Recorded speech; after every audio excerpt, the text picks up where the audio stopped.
कि चलने वाला कैसे है मामला, आखिर ये मामला चलेगा कैसे, ये सब चीजें पॉसिबल कैसे होंगी। अगर मैं आज की डेट में लिख रहा हूं कि भाई 10 बोर्ड्स में 95% प्लस, डेट क्या है आज 11 नवंबर 2025, मैं लिख रहा हूं 10 बोर्ड्स में 95% प्लस और 11th एंट्रेंस में रैंक 1, तो ये मैं पता कैसे लिख रहा हूं, मेरे पीछे का बैक ऑफ द माइंड क्या चल रहा है कि यू डोंट नो एनीथिंग, आपको कुछ भी नहीं आता, आपको सब कुछ सिखाना है, तब ये बात लिख रहा हूं। इसका मतलब, और मैं क्लास भी होश में ही ले रहा हूं, तो इसका मतलब क्या है कि ये टारगेट अचीव करना पॉसिबल है कि इम्पॉसिबल है, पॉसिबल है। देखिए असल में होता क्या है ना कि किसको क्रिकेट का शौक है शौक, ठीक है, बहुत अच्छा। हालांकि हम लोग T20 सबसे ज्यादा मजे से देखते हैं क्योंकि कुछ घंटों में ही मैच पूरा हो जाता है, बट टेस्ट मैच भी देखे होंगे सबने, कितने दिन के होते हैं टेस्ट मैच, कितने डेज के होते हैं टेस्ट मैच, नॉर्मली 5 डेज के होते हैं। तो कभी भी उसमें फर्स्ट इनिंग मैच डिसाइड करती है, कौन सी इनिंग मैच डिसाइड करती है, सेकंड इनिंग। तो हर साल में 2 इनिंग्स बच्चा खेलता है, एक फर्स्ट इनिंग और एक सेकंड इनिंग। फर्स्ट इनिंग हमारी ओवर हो चुकी है, now it's time to play second inning.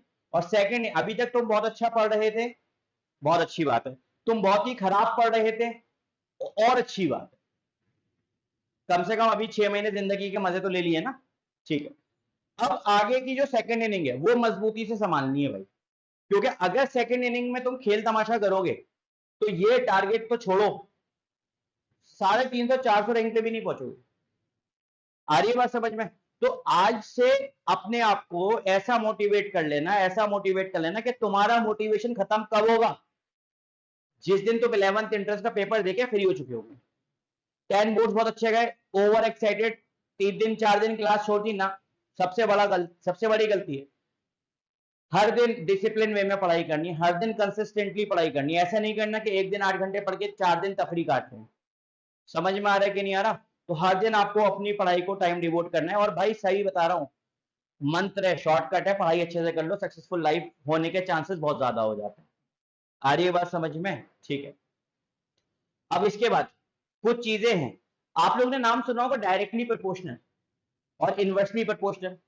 Directly proportional का मतलब क्या होता है, सपोज करो मैं लिखता हूं कि हार्डवर्क, मेरी राइटिंग समझ में आ रही है, is directly proportional to success. अब इसके बाद अगर मैं लिखता हूं कि स्मार्ट वर्क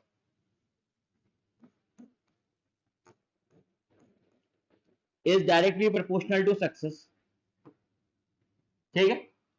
फिर मैं लिखता हूं laziness is inversely proportional to success, और सक्सेस बोले तो सिलेक्शन।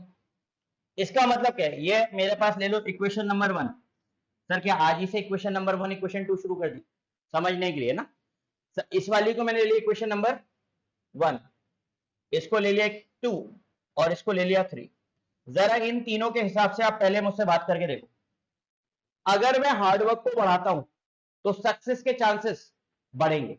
डायरेक्टली प्रोपोर्शनल का मतलब क्या होता है, अगर लेफ्ट हैंड साइड को बढ़ाया जाएगा तो राइट हैंड साइड भी बढ़ेगी, अगर लेफ्ट हैंड साइड को घटाया जाएगा तो राइट हैंड साइड भी घटेगी। अब आप सोच के देखिएगा बेटा कि अगर मैं हार्डवर्क को बढ़ाता हूं, मतलब मैं मेहनत को बढ़ाता हूं, तो सक्सेस के चांसेस बढ़ेंगे कि घटेंगे, कम ऑन आंसर में। सक्सेस के चांसेस बढ़ेंगे कि घटेंगे, बढ़ेंगे। दूसरा कॉन्सेप्ट, अगर मैं हार्डवर्क कम करता हूं, हार्डवर्क को घटाता हूं, सक्सेस के चांसेस। तो सबसे पहले क्वेश्चन से क्या करना, क्या समझ में आया, हार्डवर्क बढ़ाना है या घटाना है, आवाज तेज होनी चाहिए, बढ़ाना है, हार्डवर्क बढ़ाना है। दूसरी बात, अगर स्मार्ट वर्क को देखा जाए तो smart work is directly proportional to success. अगर मैं स्मार्ट वर्क को बढ़ाता हूं हार्ड वर्क के कॉम्बिनेशन के साथ, अगर मैं स्मार्ट वर्क को बढ़ाता हूं तो सक्सेस के चांसेस बढ़ेंगे, डायरेक्टली प्रोपोर्शनल है। और अगर मैं स्मार्ट वर्क को कम करता हूं तो सक्सेस के चांसेस कम हो जाएंगे। तो स्मार्ट वर्क को बढ़ाना है घटाना है, बढ़ाना है। 2 पॉइंट्स क्लियर हो गए, यस और नो, थंब उठा दो। 2 पॉइंट्स क्लियर हो गए। तीसरे पॉइंट पर लेजीनेस, लेजीनेस मतलब आलस, आलस बढ़ेगा तो सक्सेस के चांसेस इनवर्स है, उल्टा उल्टा पुल्टा, क्या बोलेंगे, उल्टा पुल्टा। मतलब अगर लेजीनेस बढ़ेगी तो सक्सेस के चांसेस घटेंगे, और अगर लेजीनेस घटेगी तो सक्सेस के चांसेस बढ़ेंगे। क्या मेरी बात समझ में आ रही है? If I want to get success in life, अगर मैं सक्सेस होना चाहता हूं, मैं सक्सेसफुल बनना चाहता हूं, तो मुझे इन 3 पॉइंट्स के हिसाब से बात करो। हार्डवर्क बढ़ाऊं या घटाऊं? Very good. दूसरा, स्मार्ट वर्क बढ़ाऊं या घटाऊं? लेजीनेस बढ़ाऊं या घटाऊं? घटाऊं। समझ में आ रहा है? हार्डवर्क बढ़ाने से सक्सेस बढ़ेगी, स्मार्ट वर्क बढ़ाने से सक्सेस बढ़ेगी, लेजीनेस को घटाने से सक्सेस बढ़ेगी। समझ में आ रहा है? क्योंकि laziness is inversely proportional to success. Is this clear to you? Alright, ये पॉइंट तीनों क्लियर हो गए? ठीक है। ये किसी भी कंपटीशन का फंडामेंटल है, मतलब इस पे काम करना ही पड़ेगा भाई। ठीक है, आगे बढ़े। अब हम लोग जो है ना, मैं आप लोगों को फिजिक्स पढ़ाऊंगा, ये बात आपको पता है। मैं आपको फिजिक्स पढ़ाऊंगा, जिनको नहीं पता है वो जान ले, फिजिक्स पढ़ाऊंगा। अब अगर मैं 11th एंट्रेंस के पॉइंट ऑफ व्यू से, 11th एंट्रेंस के पॉइंट ऑफ व्यू से बात करूं, तो कौन कौन सी क्लास आएगी? एक तो आएगी 9th क्लास, और एक आएगी 10th। अभी से बताता हुआ चल रहा हूं आपको, दिमाग ज्यादा किसमें लगेगा, फॉर्मूले ज्यादा किसमें लगेंगे? समझ में आ रहा है? 10th में ज्यादातर कॉन्सेप्ट को, ज्यादातर क्वेश्चंस को डील करने के लिए फॉर्मूला ज्यादा स्ट्रांग होना चाहिए। और 9th क्लास की फिजिक्स में जो है ना, कॉन्सेप्ट थिंकिंग पावर ज्यादा स्ट्रांग होनी चाहिए। समझ में आ रहा है? 9th क्लास करने में कौन कौन से चैप्टर्स हमें पढ़ने, जरा याद है आपको? पहला, वेरी गुड, मोशन। दूसरा, न्यूटन्स लॉज ऑफ मोशन। फिर वर्क एनर्जी पावर। फिर ग्रेविटेशन। फिर साउंड। ये 5 चैप्टर क्लास 9th में आने वाले हैं। Is this clear to you? ये 5 चैप्टर्स क्लास 9th में आएंगे।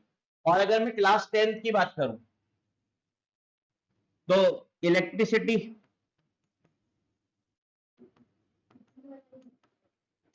Light,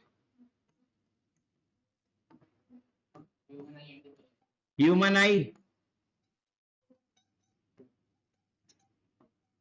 and colourful world. ये दुनिया बिना आंखों के अंधेरा है, आंखें चलेंगी बढ़िया तो कलरफुल वर्ल्ड दिखेगा, है ना? Next, magnetism. Next, EMI. EMI बोले तो इलेक्ट्रोमैग्नेटिक इंडक्शन। ठीक है, ये मेन चैप्टर्स हमारे। Is this clear to you? Is this clear to you? Sources of energy की भी बात करेंगे, बट उसको मैंने पर्टिकुलर चैप्टर नहीं बोला। Is this clear to you? Alright, तो यानी कि अगर हम इन चैप्टर्स को कंप्लीट कर लेते हैं, 10 चैप्टर्स को या 11 चैप्टर्स को, तो हम लोगों का 11th एंट्रेंस के पॉइंट ऑफ व्यू से सिलेबस कंप्लीट हो जाएगा। ठीक है। अब अगर मैं जामिया का, ये तो एमयू के हिसाब से बात कर रहा हूं, अगर मैं जामिया की बात करूं, तो जामिया में 9th आता है या सिर्फ 10th आता है? जामिया में खाली 10th आता है, तो जामिया के हिसाब से सिलेबस सिर्फ ये रहने वाला है। Is this clear to you? अब हम लोग जो है ना, पढ़ेंगे कैसे, हमारी स्ट्रेटेजी क्या रहेगी, हम कहां से स्टार्टिंग करेंगे? हम करेंगे स्टार्टिंग यहां से। ठीक है, क्यों? क्योंकि हम लोग सबसे पहले 10th को कवर कर लेंगे। बेनिफिट्स कितने? 2। एक तो बोर्ड्स के हिसाब से हम तैयार हो गए, दूसरा बेनिफिट जामिया के एंट्रेंस के हिसाब से हम तैयार हो गए।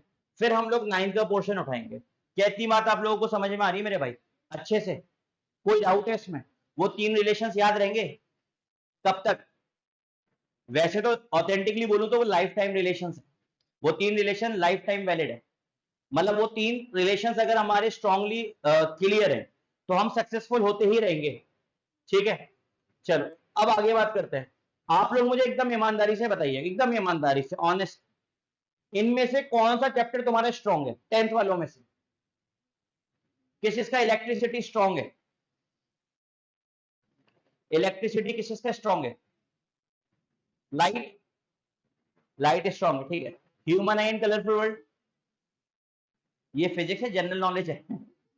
मैग्नेटिज्म, ईएमआई, मतलब मैं जो मान रहा था वो सही मान रहा था कि सब स्ट्रांग बनाने, है ना, ठीक है। चलो, तो अब इसमें ये बात क्लियर हो गई आप लोग को। अब हम लोग किस तरीके से आप लोग की प्रिपरेशन कराते हैं वो जरा देखिएगा। आपकी क्लासेस होंगी बेटा, आपकी क्लासेस होंगी। सबसे प्लस पॉइंट, सबसे प्लस पॉइंट, क्लास की स्ट्रेंथ हम ये रखते हैं 35 से 40 मैक्सिमम। अब मुझे बताओ 35 से 40 बच्चों में तो अपनी दोस्ती हो सकती है ना, हम लोग बिना हिचकिचाए डाउट भी पूछ सकते हैं, एक अच्छा माहौल, कंपिटिटिव माहौल भी बन सकता है। सर 20 पे तो और अच्छा रहेगा, पर 20 में वो कंपटीशन वाला फील नहीं आता है ना, कंपटीशन वाला फील भी तो चाहिए। रैंक 1 कभी मेरी आ रही है, कभी रैंक 1 किसी और की आ रही है, तो वो एक कंपिटिटिव माहौल बनेगा। तो वो स्ट्रेंथ 35 to 40 है, ठीक है।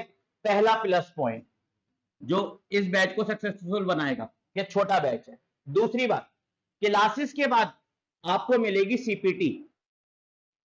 सीपीटी बोले तो क्लास प्रैक्टिस टेस्ट। क्या बोले? Class practice test. इसमें क्या होता है, आफ्टर दी क्लास आपके पास एक पेपर आएगा, उस पेपर में तकरीबन 10 to 20 क्वेश्चंस होंगे, क्लियर है। उसके साथ आपके पास एक ओएमआर आएगी, और आप उस टेस्ट को डेली देंगे ईमानदारी से, ऑनेस्टली, ताकि हमें डे टू डे परफॉर्मेंस का अंदाजा हो। जो हमने पढ़ाया उस बेस पे क्वेश्चंस आएंगे। जैसे फॉर एग्जांपल मैंने आपको 10 बातें पढ़ाई, तो 10 बातों पे मैंने 15 क्वेश्चन बना के आपको दे दिए। अब वो अगर आपको वो 10 बातें स्ट्रांगली समझ में आ गई होंगी सारी, तो क्या वो 15 क्वेश्चन हो जाने चाहिए?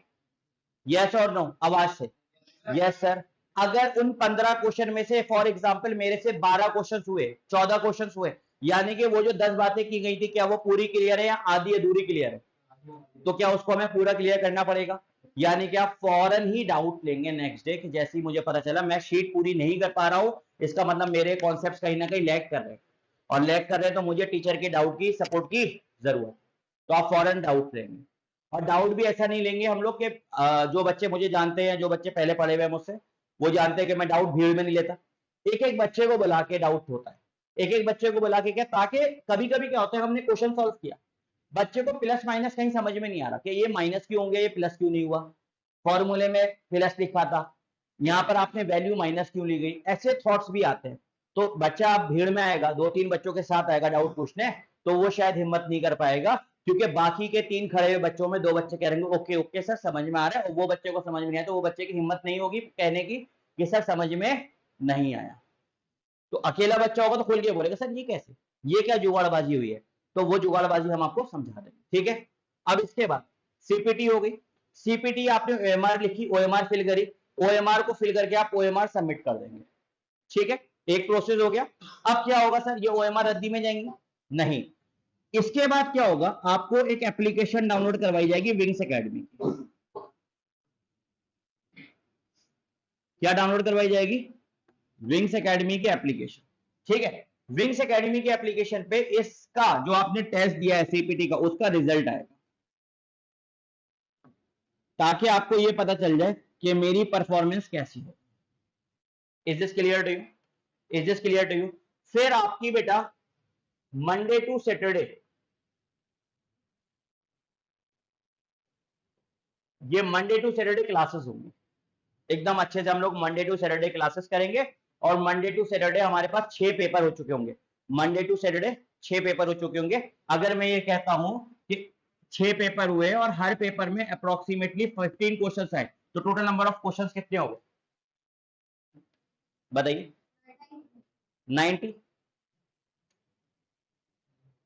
90 क्वेश्चन हो गए। अब एक महीने में कितने हफ्ते होते हैं? 4। तो जस्ट ये तो हमारा कितना है, 6 डेज का रिपोर्ट 90 क्वेश्चन है, इसको मल्टीप्लाई कर दो किससे?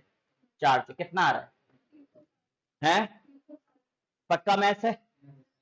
360 क्वेश्चन, 360 क्वेश्चन आप करोगे एक महीने में प्रैक्टिस।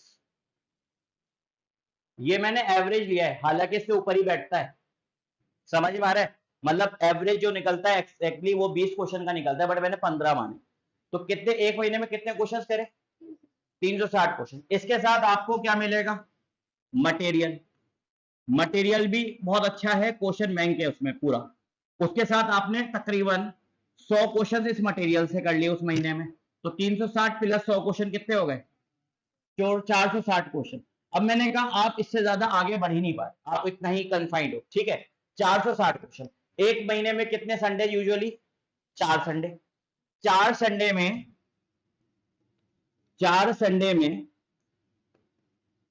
4 टेस्ट होंगे,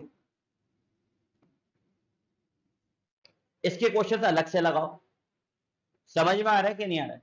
अब मुझे बताओ, तकरीबन 600 क्वेश्चन, 650 क्वेश्चन, 700 क्वेश्चन आप कर रहे हो कितने महीने में? एक महीने में। कौन से क्वेश्चन है? टीचर के न्यूमेरिकल्स के अलावा 600-700 क्वेश्चन की प्रैक्टिस। हमने जो न्यूमेरिकल्स कराएंगे, क्वेश्चन जो कराएंगे, उनके अलावा कितने क्वेश्चन हैं? 600-700 क्वेश्चन।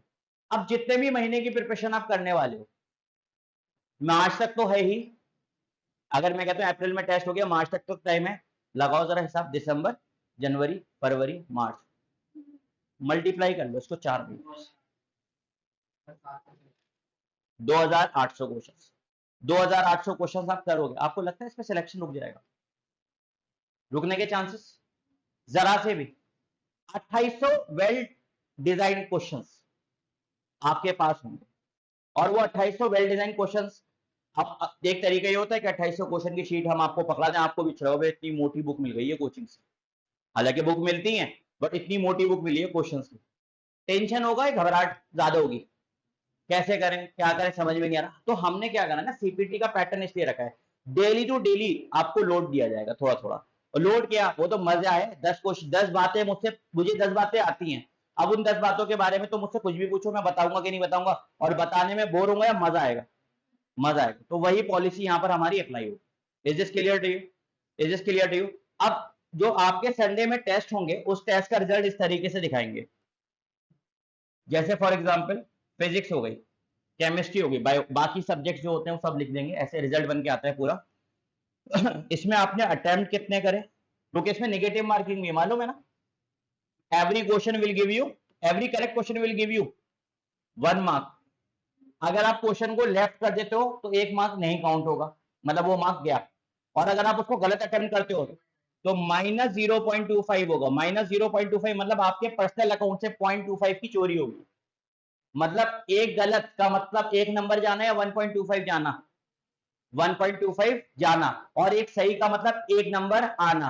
तो जाना और आना बराबर है या नॉट बराबर?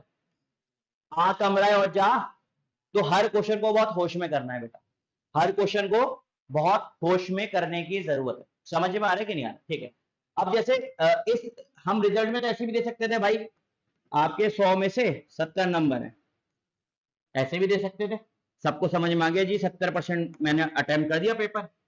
अगर मैं तुमसे पूछूं तेरी बेटा फिजिक्स कैसी हुई, तेरी बेटा केमिस्ट्री कैसी हुई, बायो कैसी हुई, मैथ्स कैसी हुई, इंडो जी के इंग्लिश एसएसटी कैसी हुई, कुछ नहीं पता सर, मेरे को तो पता 70%, बाकी का हिसाब किताब आप जानो, मेरे को तो क्या पता 70। इसलिए अब तुमसे पूछूं कौन से सब्जेक्ट में इंप्रूवमेंट करने की जरूरत है, शायद मैथ्स, शायद केमिस्ट्री, ऐसी बात करेंगे ना।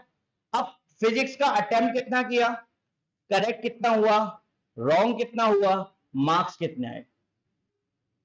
केमिस्ट्री में यही 4 चीजें, बायो में यही 4 चीजें, फिर फाइनल मार्क्स जो आएंगे तो उसमें number of attempted question, number of correct question और number of wrong question, total marks, पूरा सेक्शन बना के देंगे। अब मैं तुमसे पूछना चाहता हूं फिजिक्स में क्या, तो तुम डायरेक्ट बोलोगे सर इतने अटेम्प्ट करे थे, इतने सही थे, इतने गलत थे, तो मैं कहूंगा ला बेटा गलत क्वेश्चन, उसको डाउट नहीं। केमिस्ट्री में सर इतने अटेम्प्ट करे थे, इतने करेक्ट थे, इतने सही थे, इतने रॉन्ग थे। तो आपको पूरा एनालिसिस होना चाहिए कि मैं जिन सब्जेक्ट्स को पढ़ रहा हूं उन सब्जेक्ट में मेरी स्ट्रेंथ क्या है और वीकनेस क्या है, और वीकनेस जब पता होगी तभी उस वीकनेस को स्ट्रेंथ में कन्वर्ट किया जा सकता है। अगर हमें वीकनेस ही नहीं पता होगी तो क्या हम उस वीकनेस को अपनी स्ट्रेंथ में कन्वर्ट कर सकते हैं? क्या नहीं कर सकते। तो बेटा वीकनेस को आइडेंटिफाई करना, हम लोग जो है ना ये इसको बोलते हैं पढ़ाई, इसको कहते हैं पढ़ाना, पढ़ाने वाले को कहा जाता है टीचर, पढ़ने वाले को कहा जाता है स्टूडेंट, यही रिवाज है। बट हमारी क्लास में कोई टीचर स्टूडेंट वाला मामला उतना फोकस नहीं करना है, सिखाने वाला हूं मैं, सीखने वाले हो आप, तो मैं कोशिश करूंगा अच्छे से अच्छा सिखाने की, आप कोशिश करेंगे अच्छे से अच्छा सीखने की। यानी कि आप किसकी टीम में हैं? मेरी टीम में। मैं किसकी टीम में हूं? आपकी टीम में। आप अगर जीतते हो तो कौन जीतता है? मैं जीतता हूं। आप अगर हारते हो तो कौन हारता है? मैं हारता हूं। तो कभी भी किसी भी टीचर को अपना दुश्मन, अपने एंटी पार्टी नहीं समझना। हर टीचर आपसे इतना कनेक्ट है, आपकी जीत में टीचर की जीत है, आपकी हार में टीचर की हार है। तो कोई हारना चाहेगा क्या? मैं तो पर्सनली नहीं हारना चाहूंगा। आप हारना चाहेंगे क्या? नहीं। तो अगर गेम मेरे खेलने से खेला जाता तो मैं तो तुम्हें जिता देता, है ना। अब मैं वाइस चांसलर तो हूं नहीं, तो मेरी इतनी चलेगी नहीं। तो अब तुम्हें भी मेरे साथ इंटीग्रेटेड वे में मेहनत करनी पड़ेगी, तभी जीत होगी। समझ में आ रहा है कि नहीं आ रहा? नेवर एवर थिंक कि मैं तुम्हारी एंटी पार्टी। क्लियर है क्या? तो डाउट से कॉम्प्रोमाइज करना चाहिए कि नहीं करना चाहिए? नहीं करना चाहिए, बिल्कुल नहीं करना चाहिए, बिल्कुल भी नहीं करना चाहिए। Is this clear to you? Is this clear to you? ठीक है। तो रिजल्ट किस तरीके से आएगा बताएंगे। और एक और बात, आज ही शपथ लेंगे। शपथ यह है कि एक भी दिन की छुट्टी नहीं करनी है। बीमार है कोई बात नहीं, हम स्वस्थ होते थे तो क्लास को 100% समझते थे। हम बीमार हैं तो हम क्लास को 50% समझेंगे। हर क्लास शूट हो रही है, रिकॉर्ड हो रही है, उसको घर जाके एप्लीकेशन पे रिवाइज करेंगे जब स्वस्थ हो जाएंगे। तो क्या वो 50% से 100% हो जाएगी? अब फॉर एग्जाम्पल आपने छुट्टी कर दी, आप बीमार थे, आपको फीवर वगैरह हो गया, आपने छुट्टी कर दी। अब वो 50% समझ में आया, वो 0% हो गया। अब 0 से 100 पहुंचाना मुश्किल है या 50 से 100 पहुंचाना मुश्किल है? 0 से 100। तो छुट्टी में नुकसान समझ में आ रहा है क्या हो रहा है? 100 से 0 से 100 पहुंचाना, और बीमारी में 50 से 100 पहुंचाना। आसान कौन सा है? 50 से 100। तो बीमार भी होंगे तो अपने प्रिकॉशंस लेके, मेडिसिन लेके, प्रॉपर अपने आप को ढक के कवर करके आएंगे, क्लास जरूर करेंगे। दूसरी इंपॉर्टेंट बात, मैंने जो पूरे हफ्ते मेहनत करी है, मैं तो ये सोच रहा हूं कि that I am a champion of this week. मैं तो ये सोच रहा हूं कि that I am a champion of this week. But actually मैं चैंपियन बना कि नहीं बना, या कितना बड़ा चैंपियन बना, या मुझसे बड़ा कोई चैंपियन है कि नहीं है, ये सारी बातों का जवाब क्या संडे के टेस्ट के बाद ही दिया जा सकता है? यस और नो? अब मैं सोचूंगा I am the champion of this week, मुझे इस हफ्ते जो पढ़ाया गया वो सब आता है, मैं सारे इफ एंड बट्स जानता हूँ, सारे पॉइंट्स जानता हूँ, सारे ड्रॉबैक्स जानता हूँ, सारे न्यूमेरिकल्स जानता हूँ। मैं ये सोच रहा हूँ सैटरडे तक, संडे को पेपर मुझे देने की जरूरत नहीं है। तो क्या हम एग्जैक्टली वो एनालाइज कर पाएंगे जो होना चाहिए पेपर में? जिस बेसिस पे सिलेक्शन होगा, क्या उसका हमें अंदाजा होगा? नहीं होगा। तो ये अंदाजा कि हम किस लेवल पे स्टैंड करते हैं, ये अंदाजा तभी होगा जब हम संडे का टेस्ट देंगे। तो संडे का टेस्ट और क्लास तो मैंडेटरी है मेरे पास। समझ में आ रहा है? संडे के टेस्ट के बाद आप चाहे थोड़ा देर घर पे आराम करिए, खेलिए कूदिए, जो करना करिए, ठीक है। और इसमें किसी को कोई डाउट है तो पूछे, किसी को कोई डाउट है तो पूछे। क्या वो बोर हो गए क्या? कौन सा स्कूल है आपका?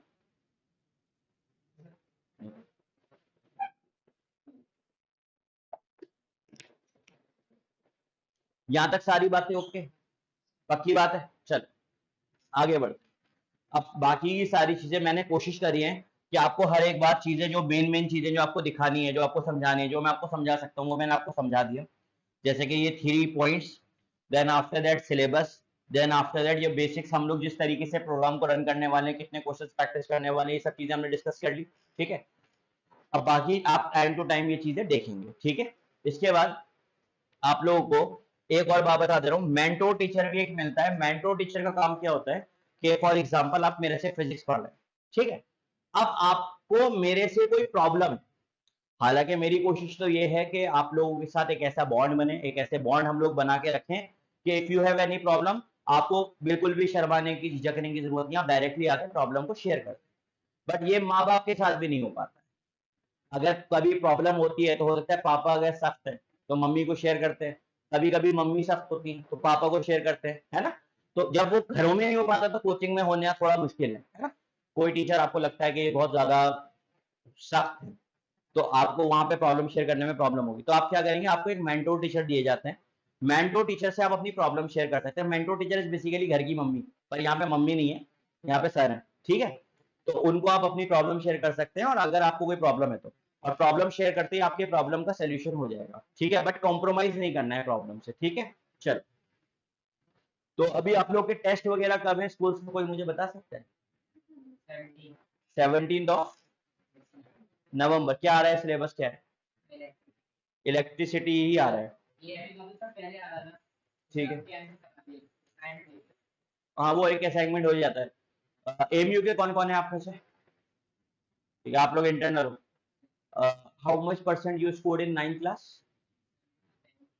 अरे बहुत है ये, बहुत है। मतलब 70% का मतलब यह है कि जानने की इच्छा है। 50% से नीचे आने से डर लगता है कि भाई इसमें तो नो एनर्जी। 50% से 50% वाला है कोई? 80 वाला है, 80 वाला। अच्छा 80 से ऊपर कौन कौन खेला है 9th क्लास में? कितनी परसेंट थी? Very good, clap for 96.2%, very good, ठीक है। 80 प्लस कौन कौन रहा है 9th में? 80 प्लस, 70 प्लस, 70 प्लस कितनी परसेंट? 70, ठीक है, गुड, वेरी गुड, ठीक है। 79, ठीक है। 78, अरे तो है तो 70 से ऊपर ही ना, ठीक है। अब सुनो, जो बच्चे 75%, 70% वाले हैं, 70 से प्लस या 70, वो बच्चे की मैं बता दे रहा हूँ, तुम लोग की खुद की कमी है जो तुम 70 और 75 पे रह गए। जब तुम 70-75 थे ना, इसका मतलब क्या है, तुम्हें नॉलेज थी, बस तुम्हारी प्रैक्टिस स्ट्रांग नहीं थी।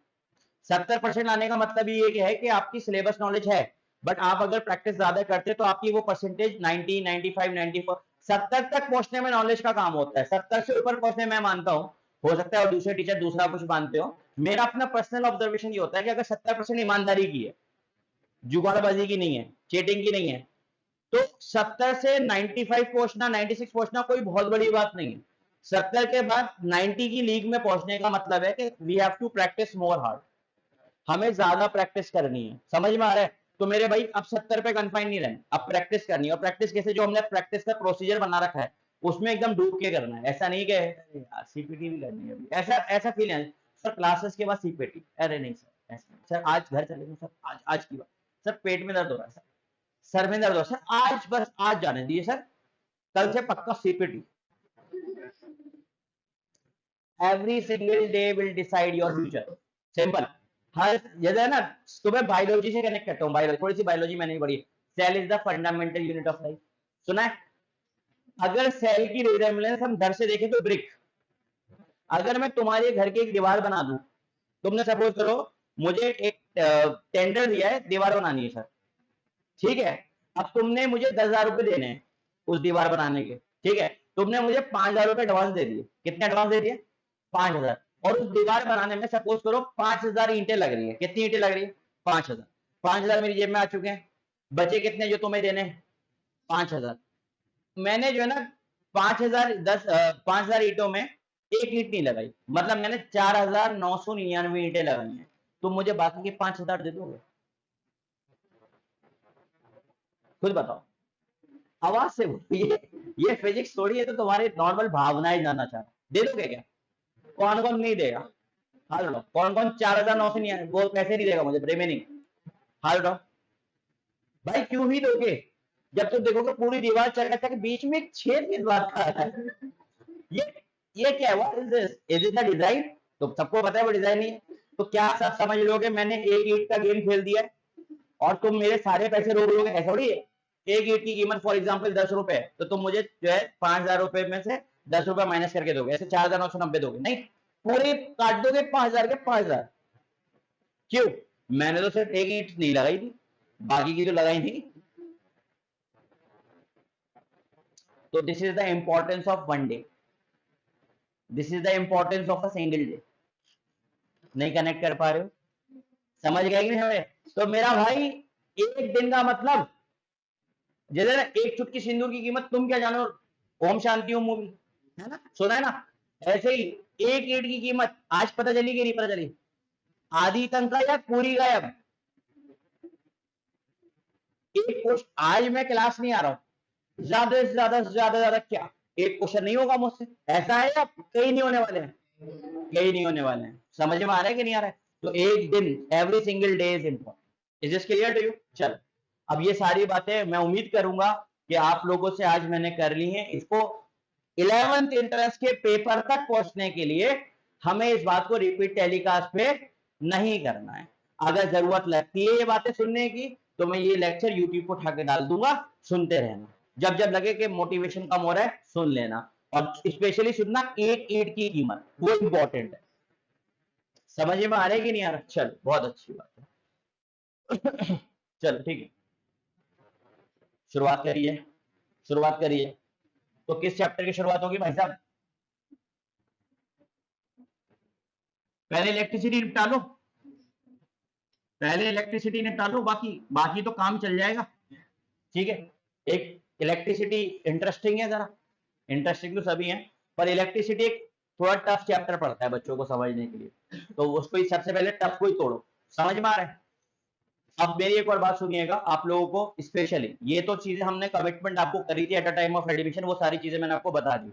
अच्छा, वो इफाज सर ने आपको शायद बताया होगा, flash cards for the revision, flash card, short notes, formula chart, नहीं बताया? वो बता देंगे लास्ट में, चैप्टर जब खत्म हो जाएगा तो आपको ये सब फ्लैश कार्ड दिए जाएंगे। जैसे फॉर एग्जाम्पल क्या होता है ना, हमारा जो चैप्टर खत्म हो 100 पेज में खत्म हुआ, इलेक्ट्रिसिटी जो मुझे जानते हैं वो जानते हैं कि इलेक्ट्रिसिटी में 100 पेज लग जाएंगे, तो अब 100 पेज लास्ट टाइम पे रिवाइज करने में नहीं बनेंगे, तो वहां पर आपके फ्लैश कार्ड्स होंगे जिसमें फॉर्मूलाज, इंपॉर्टेंट कॉन्सेप्ट सारे हमने कंक्लूड करके डाल दिए, आप उसको उसी के थ्रू रिवाइज करेंगे। Is this clear to you? और दूसरी चीज और एक बेनिफिट मैं आपको ये दे रहा हूँ कि हम लोग जो है ना, जो इंपॉर्टेंट सेक्शंस होते हैं, इंपॉर्टेंट सेक्शंस को शूट करके यूट्यूब पे डाल दे रहे हैं। जैसे कि अभी मैं इलेक्ट्रिसिटी का डाला हूँ, आप लोगों को पता है ना, इलेक्ट्रिसिटी का जो सर्किट वाला पार्ट है जिसमें नेट रेजिस्टेंस निकाला जाता है, सीरीज और पैरेलल वाला, वो अक्सर कंफ्यूज करता है, तो वो सारी चीजें मैं यूट्यूब पे अवेलेबल करा रहा हूँ आपको। Whenever you need you can watch there, आप वहां पर देख सकते हैं। ठीक है, और दूसरी अच्छी बात क्या है कि सैटरडे को, संडे को लोड कम होता है, सैटरडे को जो भी सिलेबस आ रहा होगा, जो भी सिलेबस आ रहा है, जैसे फॉर एग्जाम्पल मैंने संडे को जो सिलेबस का टेस्ट रखा है वो रखा है इलेक्ट्रिसिटी का। अब हमें कैसा चाहिए कि रिवीजन चाहिए, तो अपने लोग सैटरडे को मिलने वाले हैं, क्लास के बाद भी, क्लास के बाद भी। कब? रात को मिलेंगे। कहां मिलेंगे? यूट्यूब लाइव सेशन पे। समझ में आ रहा है? उस सेशन में सिर्फ और सिर्फ हम लोग क्वेश्चन का डिस्कशन करेंगे। तो क्या होगा, आपने पूरा मंडे टू सैटरडे पूरा सिलेबस रिवाइज कर लिया, अब आपको चाहिए क्वेश्चन की प्रैक्टिस और ज्यादा, तो वो आप मेरे साथ मिलकर करेंगे। आप वहां पर चैट सेक्शन में आंसर करेंगे, रात को मिलेंगे, एकदम खाना पीना खा पी के सुकून से बैठेंगे यूट्यूब पे। समझ में आ रहा है? तो ये भी आपको रहेगा। तो ऐसे आप हर चैप्टर को कंप्लीट कर लेंगे, उसमें प्रीवियस ईयर क्वेश्चंस, जामिया के पेपर में क्या क्वेश्चंस आए, एमयू के पेपर में क्या क्वेश्चंस आए, सब बताते रहेंगे। ठीक है ना? चलो आगे बढ़े, ये सारी कहानी समझ में आ गई? ठीक। इलेक्ट्रिसिटी, सबसे इंपॉर्टेंट चीज जो है इस सेक्शन को पढ़ने के लिए वो है चार्ज को समझना। सबसे इंपॉर्टेंट चीज क्या है बेटा? चार्ज को समझना। भाई सुना तो है सर, ये नाम सुना है, पर है क्या, इसकी वजह से क्या होगा, सारी बातें करूंगा। सबसे पहले इसकी डेफिनेशन लिखता हूं, that it is the property of matter, it is the property of matter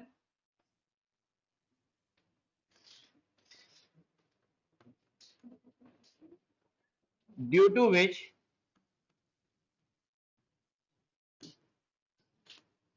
matter attracts or repels each other.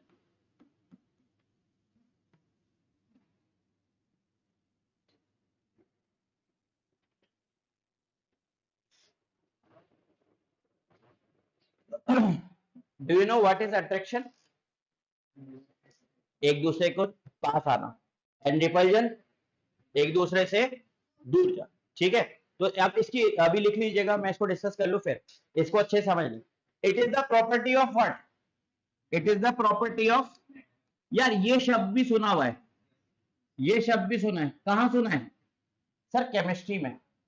कहां सुना है?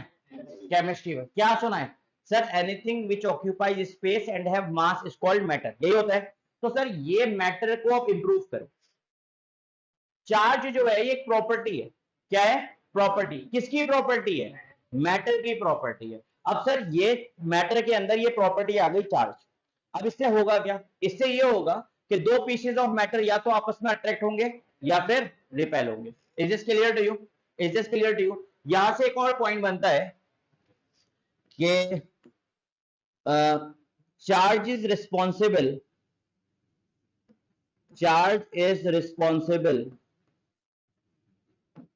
for electric and magnetic phenomena। तो अगर मैं आपसे पूछूं बेटा कि इलेक्ट्रिक फिनोमेना और मैग्नेटिक फिनोमेना के लिए जिम्मेदार कौन है, तो आप बोलेंगे सर चार्ज, ठीक है। अट्रैक्शन और रिपल्जन के लिए कौन जिम्मेदार है, चार्ज। इलेक्ट्रिक फिनोमेना और मैग्नेटिक फिनोमेना के लिए कौन जिम्मेदार है, चार्ज, सिंपल, ठीक है। और एक और point, charge always resides on मास। ये बहुत बेहतरीन पॉइंट्स हैं, सबको डिस्कस करेंगे। लिखो तीनों पॉइंट्स। सबसे पहले फंडामेंटल डेफिनेशन एकदम इत्मीनान से, चार्ज किसकी प्रॉपर्टी है, बोलो सब लोग, चार्ज किसकी प्रॉपर्टी है, मैटर की, जिसकी वजह से या तो दो पीसेज आपस में बोलो अट्रैक्ट होंगे या फिर, समझ में आ रहा है, जितना भी इलेक्ट्रिक फिनोमेना हम लोग फिजिक्स में पढ़ेंगे या मैग्नेटिक फिनोमेना पढ़ेंगे उसके लिए जिम्मेदार कौन, बोलो कमॉन, कौन जिम्मेदार है, चार्ज। इसके बाद तीसरा point, charge always resides on मास। इसका मतलब क्या हुआ, इसका मतलब यह हुआ कि कोई बॉडी है, उस बॉडी के ऊपर मास है, तो उसके ऊपर चार्ज हो सकता है। ध्यान रखिएगा, मेरे शब्द बहुत इंपॉर्टेंट है, सिलेक्शन के लिए इंपॉर्टेंट है मेरे शब्द को पकड़ना। अगर कोई बॉडी मैसिव है यानी कि उसके ऊपर मास है तो उसके ऊपर चार्ज होगा ही होगा या हो सकता है, हो सकता है। बट अगर कोई ऐसी बॉडी है जिसके पास मास नहीं है तो उसके ऊपर चार्ज नहीं होगा, ये बात कंफर्म है। तो मेरे सवाल को सुनना, मैसिव बॉडी के ऊपर चार्ज होगा ही होगा या हो सकता है, क्या होगा ही होगा बोलना गलत है, होगा ही होगा बोलना गलत है। मैसिव बॉडी मतलब एक ऐसी बॉडी जिसके पास मास है उसके पास चार्ज होगा ही होगा, that is wrong. Massive body के ऊपर चार्ज हो सकता है, ठीक है, बट मासलेस बॉडी के ऊपर चार्ज हो सकता है या नहीं होगा, कंफर्म नहीं होगा कंफर्म। समझ में आ रहा है कि नहीं आ रहा, लिखो।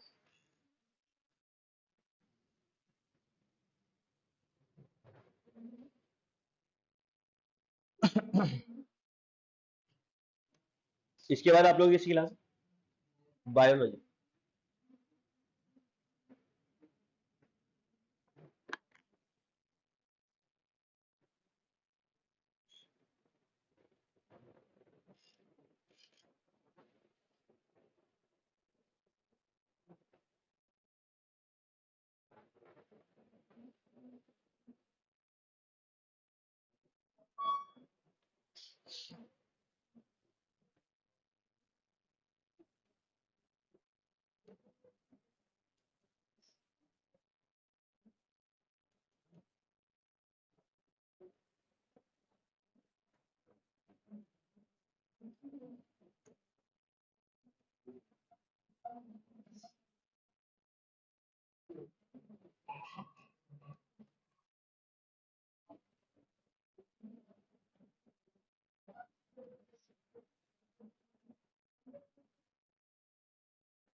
मैंने 3 स्टेटमेंट्स लिखे हैं और इन 3 स्टेटमेंट में हमें बताना है कि कौन सा स्टेटमेंट ट्रू है कौन सा स्टेटमेंट फॉल्स है। अभी आपको नहीं बताना है, मैं आपसे पूछूंगा, आप लोग आराम से तीनों स्टेटमेंट को पढ़िए और तैयार होइए आंसर करने के लिए, फिर आपसे आंसर पूछा जाएगा। तीनों स्टेटमेंट्स को पढ़ लीजिए। अच्छे से आप लोग तीनों स्टेटमेंट को पढ़ लीजिए।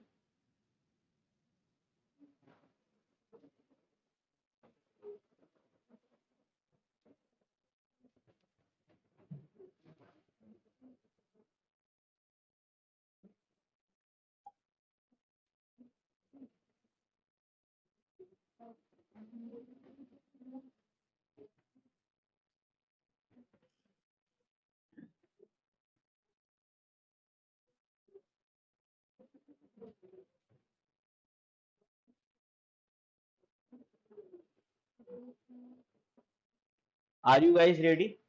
आप लोग तैयार हैं आंसर करने के लिए? Just raise your hand. पहले स्टेटमेंट का आंसर ट्रू या फॉल्स में कौन बता सकता है? पहला स्टेटमेंट फॉल्स होगा क्या? फॉल्स होगा क्या? सिर्फ एक शब्द ने इसको गलत बनाया है, वो क्या है? मस्ट। अब massive body must have charge, तो दिस इज फॉल्स। इसका मतलब क्या? उसका मतलब ये है कि एक ऐसी बॉडी के ऊपर मास है वो चार्ज होगा ही होगा, तो ये गलत है। तो दिस स्टेटमेंट इज कंफर्म या डाउटफुल हो? कंफर्म।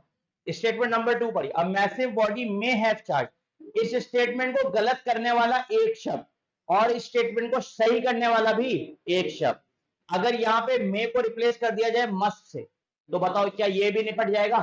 क्या ये भी गलत हो जाएगा? ये सही है, क्यों? मे बोला है, मे का मतलब हो सकता है, हो सकता है, हो सकता है। तो क्या बोला गया? एक मैसिव बॉडी के ऊपर चार्ज हो सकता है। This is true, this is true. चलो बहुत अच्छा। स्टेटमेंट नंबर 3 तैयार हो जाइए। Massless body must not have any charge. Massless body के ऊपर चार्ज नहीं होगा। इज इज ट्रू और फॉल्स? ट्रू। ठीक है, इज इज ट्रू और फॉल्स? ट्रू। जरा मुझे बताइए, अभी मैं इस क्लास को कंपाइल कर रहा हूं, आज की इंट्रोडक्टरी क्लास की, और आई थिंक आपको इंट्रोडक्शन क्लियर हो गया। ठीक है, जल्दी से सवालों का सेशन स्टार्ट हो रहा है, ध्यान दीजिएगा, गौर से सुनिएगा मेरी बात को। सबसे पहली बात, charge is the property of what? Charge is the property of matter. Matter वही वाला sir, anything which occupies space and have मास। कोई भी ऐसी चीज जो कि स्पेस घेरे हो जिसका कुछ मास। ठीक है, अब उस मैटर के अंदर जो एक प्रॉपर्टी आई चार्ज, उसकी वजह से क्या क्या देखने को मिलेगा?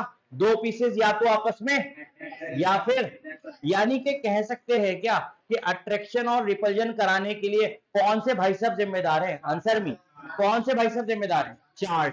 यस और नो? फिर उसके बाद एक थ्योरेटिकल पॉइंट है, इसको हम प्रैक्टिकली आगे सीखेंगे सिलेबस में। इलेक्ट्रिक फिनोमेनास और मैग्नेटिक फिनोमेनास अगर देखे जाते हैं तो इसके लिए कौन जिम्मेदार है? Who is responsible? Charge is responsible. समझ में आ रहा है कि नहीं आ रहा है? तीसरी बात, चार्ज ऑलवेज रिसाइड्स ऑन। क्या ये बात कंफर्म है कि अगर कोई बॉडी है, भारी बॉडी, मैसिव बॉडी, उसके ऊपर चार्ज होगा ही होगा, या हो सकता है? क्या बोलना सही रहेगा? हो सकता है। क्या मैं ये कह सकता हूं massive body must have charge, या मैं ये बोलूंगा massive body may have charge? Very good. अगर मैं नेक्स्ट पॉइंट आपसे पूछूं कि मासलेस बॉडी के ऊपर चार्ज हो सकता है क्या? मैं मासलेस बॉडी से रिक्वेस्ट करके आया हूं, अब हो सकता है क्या? मासलेस बॉडी है, यानी कि एक ऐसी बॉडी है जिसके ऊपर कोई मास नहीं है, तो ये कंफर्म है कि उसके ऊपर चार्ज भी नहीं। Is this clear to you? तो ये सारी बातें आपको क्लियर हो गई क्या? बिल्कुल परफेक्टली। अगर यहां से मैं क्वेश्चन बनाऊं तो कर लेंगे? बहुत अच्छा, ठीक है, थैंक यू।